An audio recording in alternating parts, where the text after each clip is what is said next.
The snow had already covered half the bench when I noticed the man staring at my boots.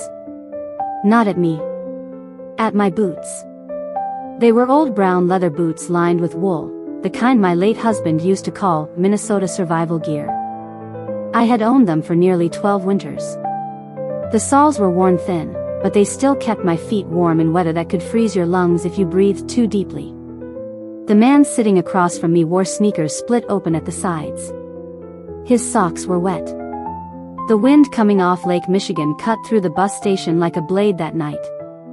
People hurried past us with their collars raised and their eyes fixed forward, pretending not to notice the old woman holding a paper cup of coffee or the trembling man beside the frozen bench.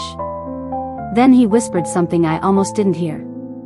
"Those look warm." I looked down at my boots. Then at his hands. Purple around the knuckles. Shaking badly. For a moment, I thought about pretending I hadn't heard him.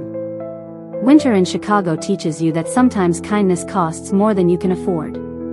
But loneliness changes the way you see people. And I knew that kind of cold. So I bent down slowly, ignoring the pain in my knees, and began untying my boots. The man stared at me in confusion. "You don't have to do that," he said quickly. "It's all right," I told him. "I'm heading somewhere warm." That wasn't entirely true. I had spent the last 3 nights sleeping in the basement of a church on Wabash Avenue after my son's wife told me their house was too crowded for me anymore. Funny how a home suddenly shrinks after the funeral is over. The man looked at me for a long time after I handed him the boots. Not with pity. Not embarrassment. Something else. Something heavy. "I won't forget this," he said quietly. I smiled a little and slipped my frozen feet into my thin sneakers. The cold bit instantly through the fabric. "Well," I replied, wrapping my coat tighter around myself, "most people already have. I'm glad you're here with me today. Follow my story until the end, and tell me where you're watching from." Some nights, the world feels unbearably cold. But sometimes, one small act of kindness can still change everything. The next morning, a black limousine stopped outside the church shelter looking for me by name. I thought the driver had the wrong person. People like me don't get picked up by black limousines outside church shelters. Not in real life. The vehicle sat near the curb while snow drifted softly across the streetlights. Its glossy black paint looked almost unreal against the dirty gray slush piled along the sidewalks. I watched from the church steps, pulling my thin coat tighter around myself while the other women in the shelter whispered behind me. Maybe it's for a politician. Or someone famous. Then the driver stepped out. Tall. Clean black coat. Leather gloves. The kind of man who looked like he belonged inside warm buildings with expensive carpets and fireplaces. He walked straight toward me. "Mrs. Eleanor Whitmore?" he asked politely. For a second, I forgot how to answer to my own name. "Yes?" He nodded once and handed me a cream-colored envelope with my name written across the front in careful handwriting. The women behind me went silent. Even the church volunteer holding the coffee urn stopped pouring. My fingers trembled slightly as I opened the envelope. Inside was a handwritten note. "Thank you for seeing me as a person last night. A warm meal is waiting for you. Please let me return your kindness." No signature. Just an address downtown. I looked up immediately. There must be some mistake. "There isn't, ma'am," the driver replied gently. "He asked for you specifically." He. My mind went back to the man on the frozen bench. The wet socks. The shaking hands. The tired eyes that somehow still looked sharp beneath the streetlights. None of it made sense. The driver opened the limousine door, warm air spilling out into the bitter morning cold. I hesitated near the curb, suddenly aware of my cheap sneakers soaked through with snow. I almost said no. Pride can make an old woman stubborn. But hunger can make her honest. So I climbed inside carefully, trying not to dirty the spotless floor mats with melted snow. The seats were softer than any bed I'd slept in for months. I stared quietly out the window as the city rolled by. Chicago looked different from inside tinted glass. Cleaner. Warmer. Far away from the life I'd been living lately. Just 3 months earlier, I'd still been staying in my son Daniel's guest room after Harold passed away. 41 years of marriage reduced to a cedar urn on a fireplace mantel. After the funeral, everything changed slowly. Then all at once. My daughter-in-law stopped setting a plate for me at dinner. Daniel stopped looking me in the eyes. And one night, she smiled over her wine glass and said softly, "Maybe it's time you learned how to live on your own again." I remember nodding like I understood. But the truth was, I didn't. The limousine turned down a quiet street lined with gold-lit windows and doormen in long coats. Then it stopped in front of a building I had only ever seen in magazines. I stayed inside the limousine for nearly a full minute after we arrived. My reflection in the tinted window looked tired. Older than I remembered. Wisps of gray hair had escaped from beneath my knitted hat, and my cheeks were still pink from the cold. This was not a place for women like me. The building rose above the street like something from another world. Tall glass windows. Brass doors polished so brightly they reflected the falling snow. A doorman stood outside beneath a heated awning, greeting people by name as they stepped out of luxury cars. I almost asked the driver to turn around. Then the back door opened for me. "Take your time, Mrs. Whitmore," the driver said kindly. Kindness. I had learned recently how rare that word could become once you grow old and inconvenient. Inside, the lobby smelled faintly of cedarwood and expensive coffee. Soft piano music drifted through the air. My wet sneakers squeaked against the marble floor as I followed the driver toward a private dining room near the back of the building. And that's when I saw him. The man from the frozen bench. Except now he wore a charcoal gray suit tailored so perfectly it looked painted onto him. His hair was combed neatly back. A silver watch gleamed beneath the cuff of his sleeve. But his eyes were the same. Sharp. Tired. Observant. He stood slowly when I entered the room. For a second, neither of us spoke. Then he smiled faintly. "You kept your promise," he said. I looked down at my soaked sneakers and let out a small laugh. I suppose I did. The table between us was covered with enough food to feed half the church shelter. Fresh bread. Soup still steaming. Roast chicken. Real butter. The smell alone nearly broke my heart. I hadn't realized how hungry I'd been. "Please," he said gently, motioning toward the chair across from him. "Sit." I lowered myself carefully into the seat, embarrassed by the condition of my coat. The sleeves had begun fraying near the wrists weeks ago. The man noticed me looking down. Without a word, he removed his own wool coat and draped it over the back of my chair so the room would feel less unequal. That small gesture told me more about him than the limousine had. "My name is Victor Hale," he said finally. The name hit me immediately. Even someone living in church shelters recognized it. Hale Technologies. Real estate. Hospitals.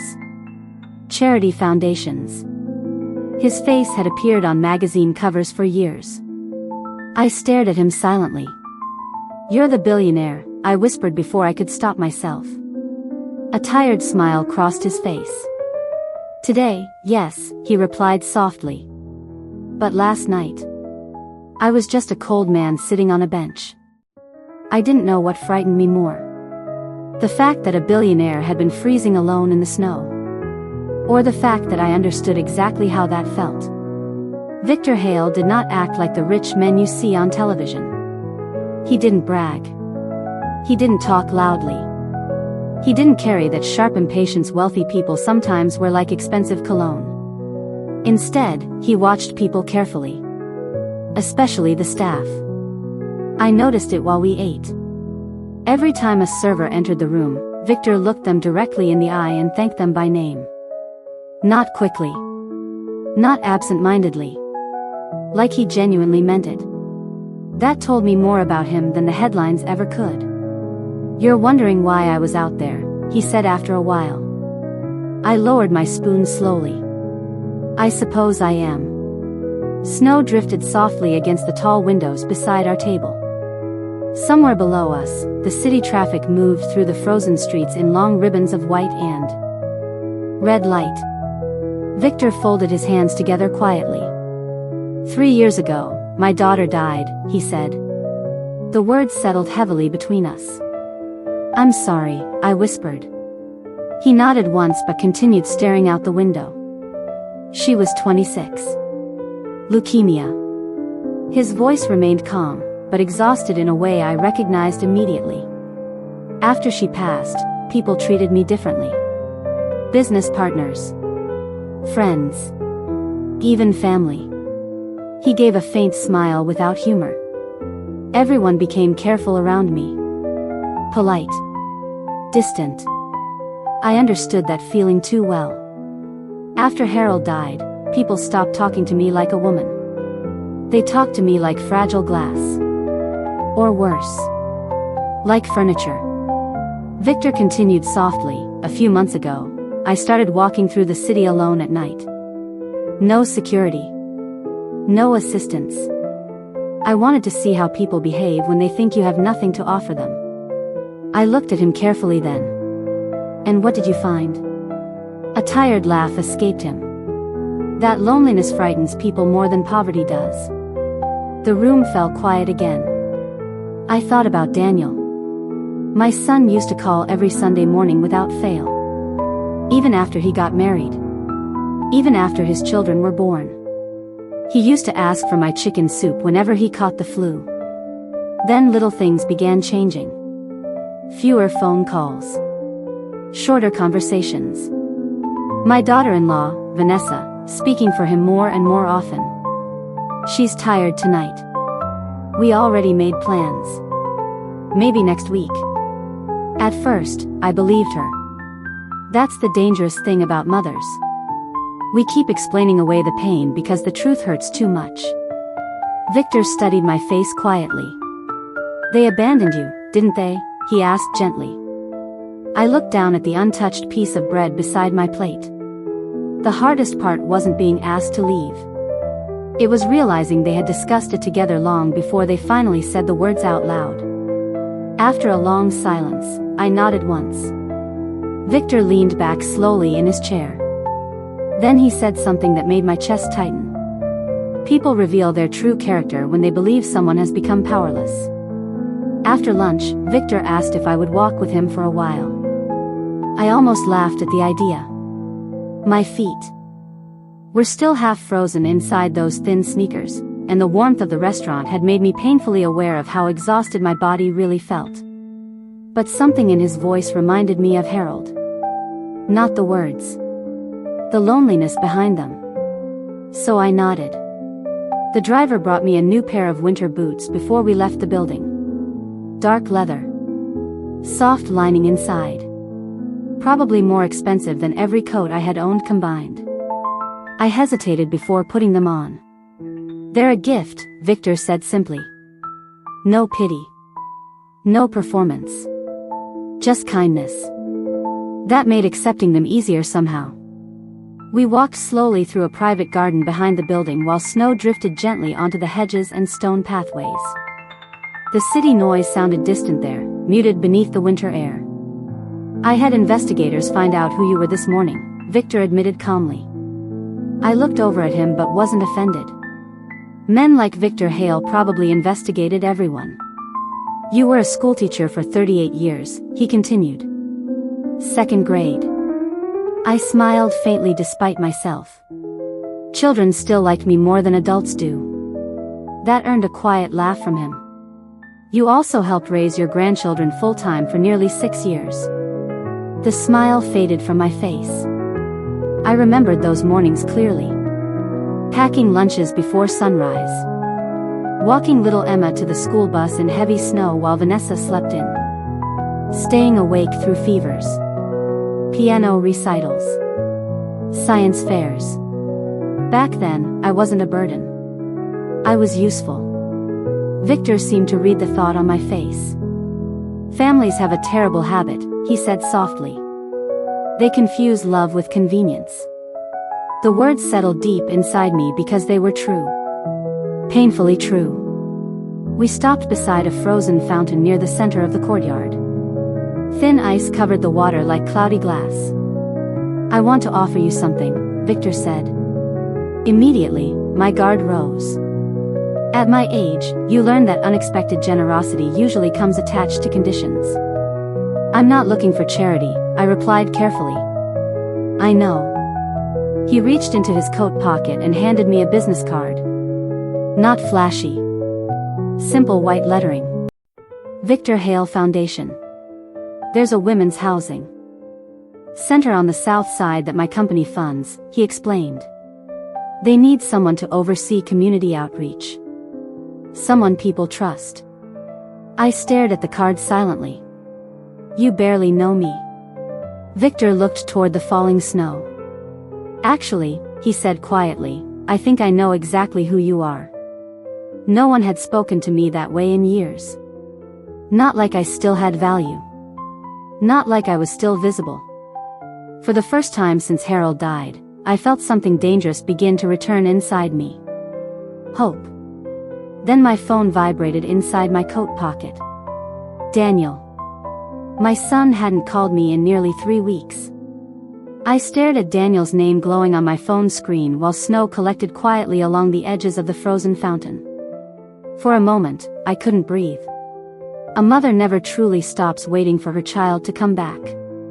Even after disappointment. Even after humiliation. Even after sleeping in church basements with arthritis burning through her knees. Victor noticed the change in my expression but said nothing. He simply stepped away a few feet and gave me privacy. That alone told me he understood grief better than most people. My hands trembled slightly as I answered. Hello? There was a pause. Then Daniel's voice came through the speaker, warm and careful in a way it hadn't been for months. Mom, there you are. We've been trying to reach you. We. Not I. We. Funny how one small word can reveal everything. I changed shelters yesterday, I replied quietly. Another pause. I could hear Vanessa talking faintly in the background. Even muffled, her voice still carried that polished sweetness that used to fool me years ago. Daniel cleared his throat. Emma misses you, he said quickly. She keeps asking where Grandma went. I closed my eyes for a second. My granddaughter. That child used to crawl into my lap every Saturday morning with pancake batter on her cheeks and cartoons playing too loudly in the background. I missed her so much it physically hurt sometimes. But children rarely ask questions adults don't answer for them. I miss her too, I whispered. Daniel suddenly sounded nervous. So, where are you staying now? There it was. Not, are you warm? Not, do you need anything? Not, I'm sorry. Just curiosity wrapped in politeness. I looked up at the luxury building behind Victor. The heated windows. The doorman standing beneath the gold lights. My reflection faintly visible in the glass doors. And suddenly I understood something clearly. People become interested in you again the moment they think your circumstances have improved. I'm all right, I answered carefully. Vanessa's voice sharpened in the background. Daniel lowered the phone for a second, but not enough. Ask her if she's with him, she whispered. Silence. A cold kind of silence. When Daniel spoke again, his tone had changed slightly. Mom, there's something you should probably tell us. I felt my stomach tighten. What do you mean? Another pause. Then he said the words slowly. There's a photo of you online. I frowned immediately. A photo? With Victor Hale. The world suddenly felt very still around me. Victor glanced over from across the courtyard, reading the expression on my face instantly. Daniel continued talking quickly now. Vanessa saw it this morning. Apparently some business blog posted pictures of Victor leaving the restaurant with you. People are asking who you are. Of course they were. A billionaire seen beside an old woman in shelter clothes makes people curious. But something in Daniel's voice frightened me. Not concern. Calculation. And deep down, I already knew Vanessa was planning something. After I hung up, I stood there for a long moment with the phone still clutched in my hand. Snowflakes melted quietly against the screen. Victor didn't rush me. That was another thing I was beginning to notice about him. Powerful people usually move quickly. They interrupt. They decide things for you before you finish speaking. Victor Hale listened. "You don't have to tell me," he said gently, "but I'm guessing your family suddenly remembers you exist." A small laugh escaped me before I could stop it. Not because it was funny. Because it was painfully accurate. I slipped my phone back into my coat pocket and stared out toward the street beyond the courtyard gates. I used to think abandonment happened all at once, I admitted quietly. Like a door slamming shut. Victor remained silent beside me. But it doesn't, I continued. It happens slowly. One small exclusion at a time. And suddenly the memories began surfacing again. Little things. Vanessa changing the Thanksgiving seating arrangement so I ended up alone near the kitchen while her parents sat beside Daniel. Family photos where no one asked me to stand in the center anymore. Conversations stopping whenever I entered the room. At first, I blamed myself. Old women are taught to do that. Maybe I talked too much. Maybe I stayed too long. Maybe grief had made me difficult to live with. But deep down, another truth had been growing quietly inside me for months. They had already started removing me from the family long before they asked me to leave the house. "I sold my wedding ring to help Daniel with his first mortgage payment," I said softly. Victor looked at me carefully but didn't interrupt. Harold never wanted me to do it. But Daniel and Vanessa had just had Emma, and they were struggling. I smiled faintly at the memory. I told Harold we could always buy another ring someday. Except we never did. Life moved too fast after that. Doctor appointments. Hospital visits. Chemotherapy. Funeral arrangements. And somewhere in the middle of surviving everyone else's needs, I disappeared. The cold wind moved through the courtyard again, lifting the edge of my scarf. "I'm sorry," Victor said quietly. I shook my head. "No. Don't be." I swallowed carefully. Losing my home wasn't the hardest part. He waited. The hardest part was realizing my kindness had become expected instead of appreciated. That sentence seemed to hit him deeply. I could see it in his eyes immediately. Because he understood. People had probably wanted things from Victor Hale his entire life. Money. Influence. Access. Favors. But genuine care? That was rarer. A young assistant suddenly hurried through the courtyard doors holding a tablet. "Mr. Hale," she said carefully, "your public relations team is requesting immediate damage control." Victor frowned slightly. "Why?" The woman hesitated before turning the screen toward him. I saw the headline reflected faintly in the glass beside us. Mystery Woman.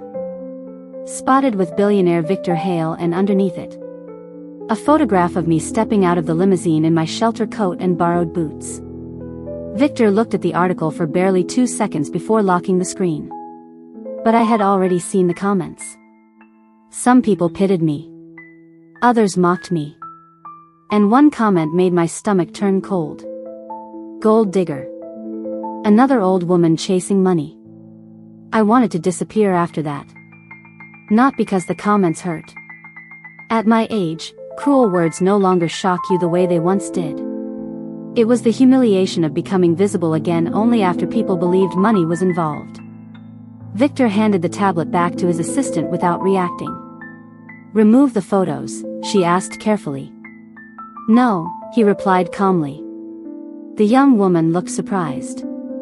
Victor adjusted the cuff of his coat and glanced toward me. "People always reveal themselves eventually," he said quietly. Sometimes all you have to do is wait. The assistant nodded uncertainly and walked away. I stared down at the snowy stone path beneath my feet. I should probably leave, I murmured. Victor frowned slightly. Why? Because this kind of attention changes people. I didn't need to explain further. I had already seen it happening with Daniel and Vanessa. The moment they thought I might matter again. The moment they believed I had suddenly become valuable. Victor studied me for a long second before speaking. Eleanor, he said gently, when was the last time someone asked what you wanted? The question caught me completely off guard. I opened my mouth. Then closed it again. Because I honestly didn't know. For years, my life had revolved around everyone else's needs. Daniel's schedule. Vanessa's complaints. Emma's school pickups. Harold's treatments. Even after Harold died, I kept trying to make myself useful enough to deserve staying. That realization settled painfully in my chest. Victor must have seen it on my face. You spent your entire life taking care of people, he continued softly. Who's taking care of you now? No one. The answer arrived instantly. And somehow, that truth hurt more than being asked to leave the house. Before I could respond, my phone buzzed again. Vanessa this time. Not a text. A video call. I almost ignored it. Almost. But curiosity can be dangerous. So I answered. Vanessa's perfectly styled face appeared immediately on the screen. Warm smile. Soft makeup. Concern carefully arranged across her features like stage lighting. Eleanor, she exclaimed sweetly. Oh my goodness, we've been so worried about you. Not Mom. Not Eleanor before this week. Only now. Because now she needed something. Behind her, I could see my old living room. The beige curtains I hemmed myself. The family photos I framed over 20 years. My chest tightened quietly. Daniel appeared beside her a second later, smiling too quickly. There she is, he said. Mom, why didn't you tell us you knew Victor Hale? I looked at both of them silently. And suddenly, I noticed something strange. Neither of them had asked where I slept last night. Neither asked if I was cold. Hungry. Safe. Only questions about Victor. Vanessa leaned closer toward the camera. We'd really love for you to come home, she said softly. The family misses you. Family. Funny how that word suddenly returned once a billionaire entered the story. I glanced up at Victor standing quietly a few feet away beneath the falling snow. Then back at the screen. And for the first time in months, I didn't feel small anymore. Vanessa kept talking for nearly 5 full minutes. Her voice flowed smoothly through the phone speaker like warm syrup. Careful. Sweet. Practiced. The same voice she used at church fundraisers. The same voice she used with neighbors. The same voice she never used when we were alone in the kitchen together. We've all just been under so much stress, she sighed dramatically. Losing Harold affected everyone. I said nothing. Because grief had not changed Vanessa. It had simply removed the need for her to pretend anymore. Daniel leaned closer into the camera. Mom, why don't you come by tonight? Emma would love to see you. Again, not, we miss you. Not, we're sorry. Only invitations suddenly appearing after photographs with Victor Hale hit the internet. I looked past their smiling faces toward the familiar living room behind them. My old knitted blanket still folded over the couch arm. The lamp Harold used to read beside every evening. Funny how quickly a home can become a museum once you no longer belong inside it. I already have plans tonight, I replied calmly. The silence that followed lasted less than 2 seconds. But it was enough. Enough to reveal disappointment. Not emotional disappointment. Strategic disappointment. Vanessa recovered first. Well, she laughed softly, maybe we can all have dinner tomorrow instead. You know, reconnect as a family. Reconnect. As though relationships were Wi-Fi signals that weakened temporarily instead of trust that had been broken deliberately. Victor remained quietly near the courtyard fountain while I spoke, giving me distance without leaving entirely. Somehow that felt respectful in a way I hadn't experienced for a long time. Daniel rubbed the back of his neck awkwardly. There's actually something else, he admitted. Of course there was. Vanessa quickly jumped in. A few reporters have apparently been calling the house, she explained. Nothing major. We just thought it would be better if we handled this carefully. Handled. Like I was suddenly a situation instead of a mother. I finally asked the question sitting heavily in my chest. If there were no photographs, I said quietly, would you still be calling me today? Neither of them answered immediately. That told me enough. Vanessa's smile tightened slightly around the edges. Eleanor, that's not fair. Fair. I almost laughed. Was it fair when I slept 3 nights in a church basement while my room became Vanessa's yoga studio? Was it fair when Emma asked why Grandma wasn't allowed to stay anymore and nobody answered her? But I didn't say any of that. Quiet women notice more than angry ones. And for the first time, I was noticing everything. Daniel finally spoke again, softer this time. Mom, we just want to fix things. I studied my son's face carefully on the screen. He looked tired. Older than 52. Weak in the way men sometimes become when they spend too many years avoiding difficult truths. And suddenly, I realized something painful. Vanessa may have pushed me out of the house. But Daniel had opened the door. Before I could respond, Victor's assistant approached him quickly from the building entrance and whispered something urgent into his ear. Victor's expression changed immediately. Then he turned toward me. Eleanor, he said carefully, I think you should see this. Victor's assistant handed him the tablet carefully, like she already knew whatever was on the screen would upset him. He looked at it for only a moment before passing it to me. Don't read the comments, he said quietly. Of course, that guaranteed I would. The article itself wasn't surprising anymore. More blurry photographs. More speculation about the mystery elderly woman seen with Victor Hale. But halfway down the page, there was a new interview. With Vanessa. My stomach tightened instantly. She stood smiling in front of my old house, wrapped in the cream-colored coat I bought her 3 Christmases ago. She's family, Vanessa told the reporter warmly. We've been trying very hard to support Eleanor during this difficult time. Eleanor. Not Mom. Never Mom when cameras were involved. The article continued. According to Vanessa, I had become emotionally overwhelmed after Harold's death and had chosen temporary distance from the family to focus on healing. I stared at the screen in disbelief. Chosen? I remembered standing in their kitchen holding a single suitcase while Vanessa avoided eye contact and Daniel stared silently at the floor. I remembered hearing the deadbolt lock behind me. Chosen. The word burned hotter than anger. Victor watched my face carefully. There's more. I kept reading. Vanessa explained that the family was deeply concerned because I had become vulnerable to manipulation from wealthy strangers seeking publicity. That one nearly made me laugh. Not because it was funny. Because it was shameless. Suddenly, my phone began vibrating again. Vanessa. I answered this time without hesitation. Her voice arrived instantly, sweet and rushed. Eleanor, please don't misunderstand the article. Reporters twist everything. I looked down at the screen showing her smiling beside my front porch. Our porch, I corrected softly before I could stop myself. Silence. A tiny silence. But enough.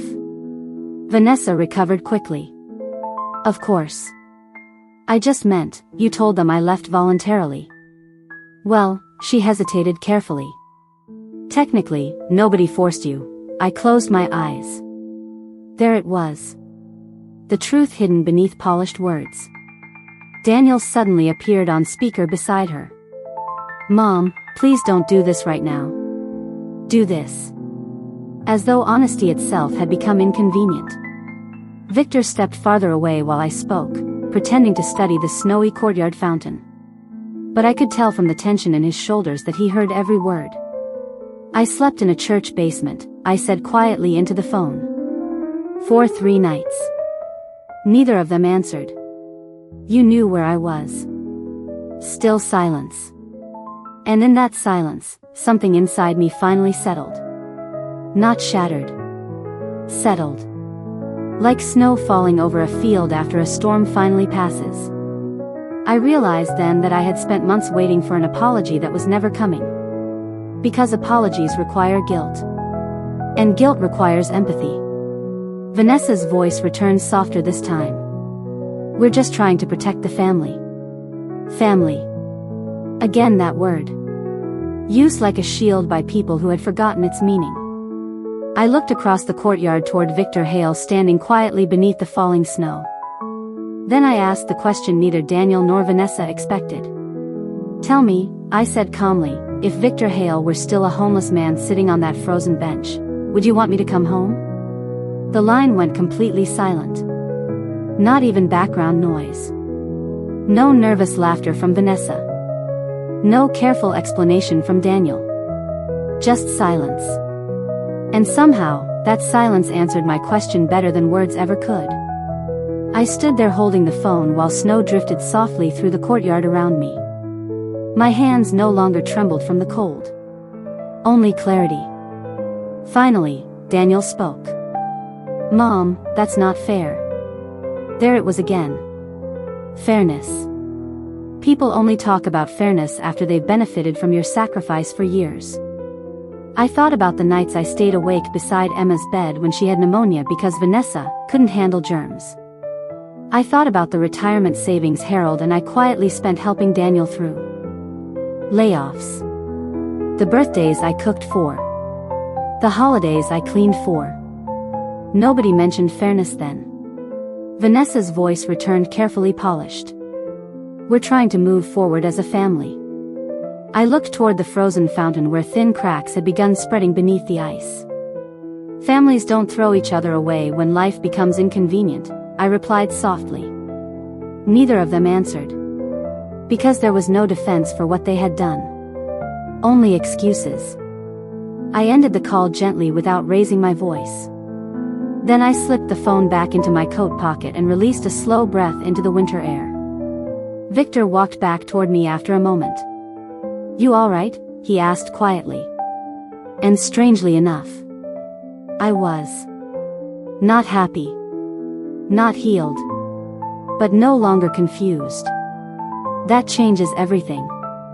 We stood there together while snow collected along the stone edges of the courtyard. Somewhere beyond the gates, Chicago traffic hummed through the frozen afternoon. Then Victor said something unexpected. My foundation is hosting a donor dinner tomorrow night. I looked at him cautiously. What does that have to do with me? I'd like you to attend with me. I almost refused immediately. Women like me don't belong at billionaire charity galas. We belong in kitchens refilling coffee cups while other people sit beneath chandeliers discussing philanthropy. Victor must have sensed the hesitation instantly. You know more about dignity than anyone in that room, he said calmly. That matters. I looked away, embarrassed by the sincerity in his voice. It's not really my world. That's exactly why I trust you in it. The words settled heavily inside my chest. For years, I had been treated like someone whose usefulness had expired. Too old. Too emotional. Too inconvenient. And now suddenly, someone looked at me like my experiences still carried wisdom instead of burden. Victor reached into his coat pocket and handed me another envelope. Inside was a simple cream-colored invitation embossed in gold lettering. The Hale Foundation Winter Benefit Gala. Tomorrow evening. Black tie. I almost laughed at the absurdity of it. 3 days ago, I was sleeping in a church basement wearing frozen sneakers. Now, I was being invited to one of the wealthiest events in Chicago. Life changes quietly sometimes. Not with explosions. Not with miracles. Just one small moment that shifts the direction of everything afterward. As we walked back toward the building entrance, my phone vibrated once more. This time, it was a text from Vanessa. "We're something nice tomorrow. Reporters will be everywhere." I stared at the message for a long second. Then slowly locked the screen. Because for the first time, I realized Vanessa was no longer speaking to me like family. She was speaking to me like opportunity. The ballroom lights reflected like gold across the polished marble floors as I stepped inside beside Victor Hale. I almost turned around twice before entering. Not because of the chandeliers. Not because of the reporters waiting near the entrance. Because women like me spend years learning how to disappear quietly. And suddenly, everyone was looking at me again. The black dress Victor's assistant helped me choose fit simply and elegantly. Nothing flashy. Just dignity. The new winter boots warmed my feet as we walked through the crowded room filled with politicians, donors, and people who had probably never worried about where they would sleep at night. Camera flashes lit the room. Questions followed us immediately. "Mr. Hale, who is she? Is this your new charity ambassador?" Victor answered none of them. Instead, he slowed his pace slightly so I wouldn't feel rushed beneath all those staring eyes. That small kindness mattered more than the expensive room around us. Then I saw Daniel and Vanessa. Of course they were there. Vanessa wore a silver gown and the same polished smile she used whenever she wanted approval from strangers. Daniel looked uncomfortable the moment our eyes met. For a second, nobody moved. Then Vanessa walked toward us quickly. "Eleanor," she said warmly, kissing the air near my cheek. "You look amazing." Amazing. Interesting word. 3 days earlier, she had watched me leave her house carrying a single suitcase into freezing weather. Now I looked amazing. Victor greeted them politely but briefly. He already understood exactly who they were. Vanessa kept smiling toward nearby reporters while speaking softly to me through clenched teeth. "We should talk privately later." I surprised myself by smiling calmly back. There's nothing left to discuss. For the first time since Harold died, I meant those words completely. The dinner began shortly afterward. Halfway through the evening, Victor stepped onto the stage to address the room. The ballroom quieted instantly. He spoke about loneliness first. Not wealth. Not business. Loneliness. Then he told them about a freezing night in Chicago. About sitting unnoticed on a frozen bench while hundreds of people walked past him. And one woman, he said quietly, gave away the only warm thing she still owned. The room fell completely silent. Victor turned toward me where I sat near the front table. "Most people measure human worth by status," he continued. "But character reveals itself when nobody is watching." I noticed Vanessa lowering her eyes. Daniel staring at his hands. And suddenly, I no longer felt anger toward them. Just distance. Like people standing on the opposite side of a river I had finally crossed. After the applause ended, Victor returned to the table and placed a small box in front of me. Inside was a silver key. "The apartment above the community center is yours if you want it," he said softly. "No conditions.